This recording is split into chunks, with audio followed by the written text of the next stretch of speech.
Deputy Governor. Chairman. Why? The Chairman. Yes. Senator Crystal Asige, what is your point of, what's your point of order? Thank you very much, Chair. I don't mean to interrupt the Chair on this report.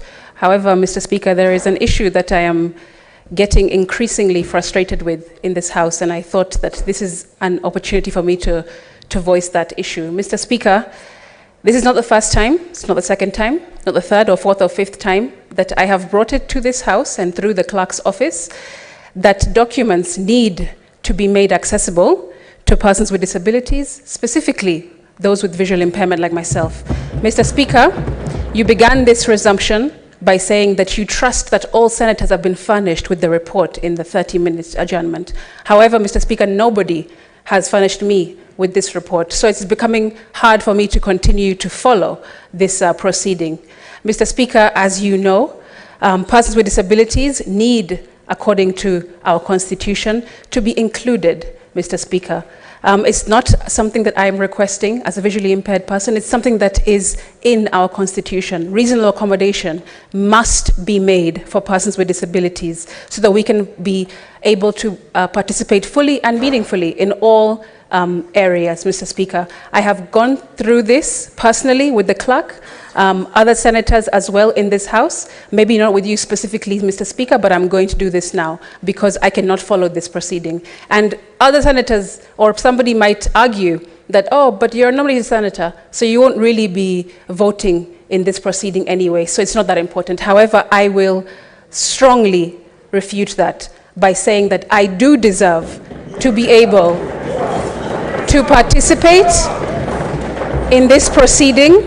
And even though I was excluded from participating in the committee because of my disability, Mr. Speaker, I should not be excluded from participating in this House in your presence. So I stand on point of order number 1 to seek your guidance, Mr. Speaker, not just for this sitting, but for the 4 years that I'm going to be here.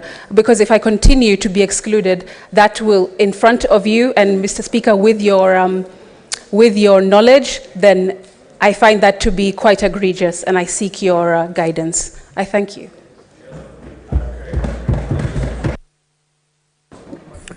Thank you, Senator Crystal. Indeed, your concern is very valid, and I fully agree with you. However, this report was made available the moment it was tabled. And between the time of tabling this report to resumption of this session, we had 30 minutes. It wasn't humanly possible to prepare the version that ought to have been prepared.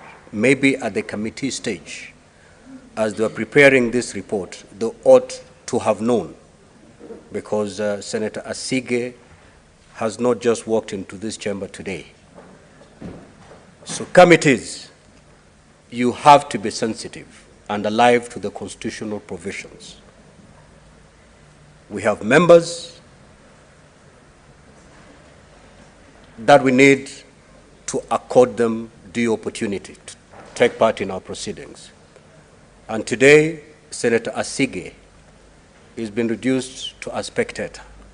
Very unfortunate. Going forward, Senator Asige, this will be fixed. It will never recur.